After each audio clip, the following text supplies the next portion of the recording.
صلی اللہ علیہ وآلہ وسلم نے فرمایا جس شخص کے اندر یہ 3 خوبیاں ہوں گی تو قیامت کے دن اللہ اس کا حساب آسان کر دے گا۔ جس بندے کے اندر یہ 3 عادتیں ہوں گی تو قیامت کے دن اس کا حساب آسان ہوگا۔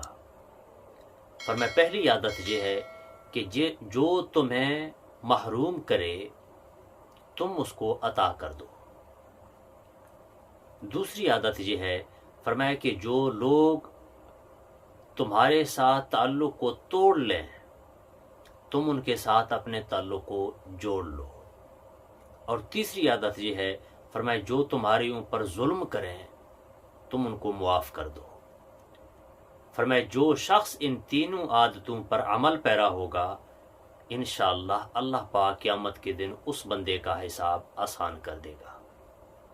پہلی عادت، فرمایا جو شخص تمہیں محروم کرے تم اس کو عطا کر دو۔ جو لوگ تمہارے ساتھ تعلق کو توڑ لیں تم ان کے ساتھ جوڑ لو۔ اور جو تمہارے اوپر ظلم کرے تم اس کو معاف کر دو۔ فرمایا جس میں بھی یہ 3 عادتیں ہوں گی تو قیامت کے دن اللہ پاک اس بندے کا حساب آسان کر دے گا۔